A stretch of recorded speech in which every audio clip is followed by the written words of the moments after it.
I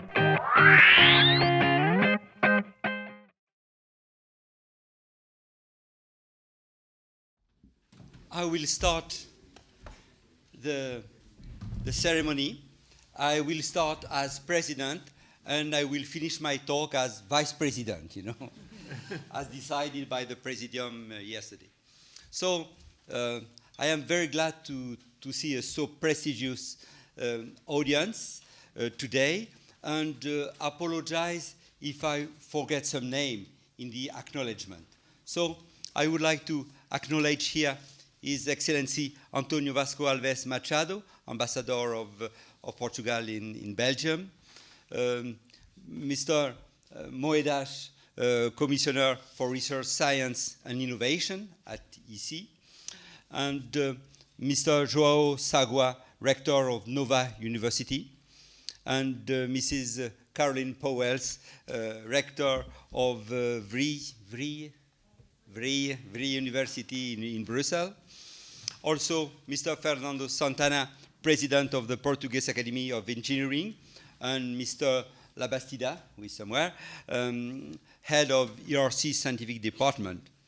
And also, I would like to thank very much Mr. Johannes Klumpfer, Head of Unit Scientific Advice Mechanism, to be here with us. Mrs. Maria Salome, the Perpetual Secretary of Academy of Science, Lisbona, and the Minister, Maria de Graça Carvalho. Thank you. And I would not like to forget the members of the Ordem dos Engenheiros, the member of City Council of Almada and Sesimbra, and also the head of STOA, Mr. Carapi Peris, and the president of EMRS, Mr. Kyriakidis. And finally, Mr. Droll, Director of Industrial Technology at DG Research and Innovation. Wow, so it was a long now. I will present you some aspect of our academy. The subtitle of the European Academy of Science, EurASc, is In Support of Excellence in Science and Technology, what clearly gives an excellent image of the aims of our academy. Yes, indeed, one of our priorities is to recognize and elect as fellow the best European scientists with a vision for Europe as a whole, without any national prejudice and transcending the national borders in both election and actions. First, I want to point out that EurASc is a non-profit, fully independent Belgian organization approved by the Royal Decree in December 2003. With the commitments to promoting fundamental research and excellence in science and technology, EurASc emerged from a project that started at the end of last century, mostly from an idea born by Mrs. Hélène de Rode, now our Perpetual Secretary.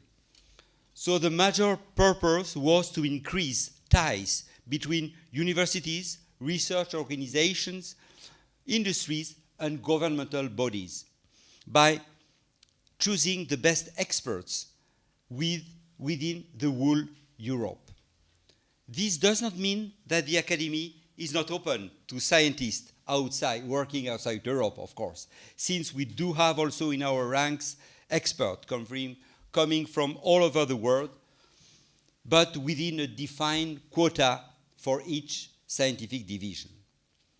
The academy elects its member, individual or legal entity, only based on their exceptional talents, who, because of their prestige and scientific accomplishment, bring valuable additional expertise to the whole academy without distinction of country of origin, nationality, race, gender, language, religion, and so on. With 9 divisions, this academy covers most domains of scientific knowledge, hard science, engineering, health and medicine, as well as social science, humanities, philosophy of science, and so on. Concerning the legal organs of management of EurASc, after an election process involving all academies members, the choice of presidents and vice president has been approved yesterday by the executive committee of the Academy. The president is deeply associated with the Academy Presidium for managing all projects, raising the scientific policy of the Academy, endorsing its annual activity programs. A scientific committee or general board that comprises also the head of these 9 divisions is also elected, that advises on scientific matters, identifies research priorities, and helps in the organization of the international research network. So our main goal is to strengthen European science and scientific cooperation by utilizing the expertise of our members and to advise European bodies in the betterment of research, technological application, and social development in Europe. Due to our achievements and the expertise of our members, I think that the goals of our still young Academy do not overlap with those of the other 2 supranational academies, but on the contrary, complement them. An important action of EurASc is rewarding excellence in distinguished scholars through awarding of prize and medal every year. You may know about Leonardo da Vinci Medal for outstanding lifelong achievement, and also Blaise Pascal medals, normally for 5 per year across the different divisions, to recognize outstanding contribution to science and technology. Another important point is the organization of seminars, symposia, to promote both fundamental and applied science. Every year, such a symposium takes place, which are based on very wide topics involving science and society, as illustrated by the last 3 one in 2015 in Brest, conference organized by my colleague Paul Tréguer on climate change, impacts on ocean, food production, health, and the economy. In 2016, in Brussels, not far from here, a conference organized by President Claude Debru on progress in science, progress in society. And the various contributions have just appeared in a book published by Springer, and I would be glad to offer you one of these books, but it's far, it is in my bag there. And so in 2017, a splendid meeting organized in Lisbon by Professor Rodrigo Martins with the support of the Lisbon Academy of Science on the topic Science Technology for the Better Future of Humankind. So during this conference, for instance, you could learn about decisive subjects such as sustainable management of natural resources, eco-efficient transport, modern energy solution, health, and new technology in life science, potential and challenge of the internet, robo-ethics, science policy, and so on and so on. Next October, in Bielefeld, Germany, the symposium will be organized by Professor Martin Carrier. We just absent, he will arrive soon, I hope. And with another important question, which is integrity and responsibility in science.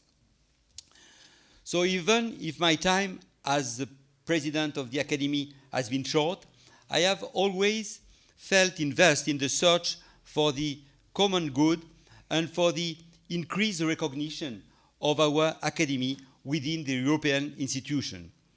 Recent achievements include the establishment of international exchange agreement with organizations such as the Lisbon Academy of Science and a project with the Chinese Academy of Science.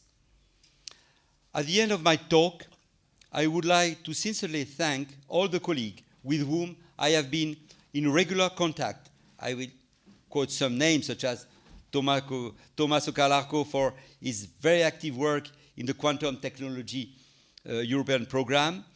Most of my colleagues of the Presidium of General Board, including Natividad Carpintero, Tony Camacho, Nick Serpon, Pierre Bronstein, Paul Tréguer, Martin Carrier also. And needless to say, our perpetual secretary, who will continue, I think, to guarantee the proper running and sustainability of our institution for decades. A big thanks also to Rodrigo, with whom I have been in constant contact through the last year, and to whom I forward my best wishes to leading our academy even higher. And a last thank to our secretary Ludivine for her kindness, and Sarah too, for their kindness and great efficiency. So I thank you for your attention.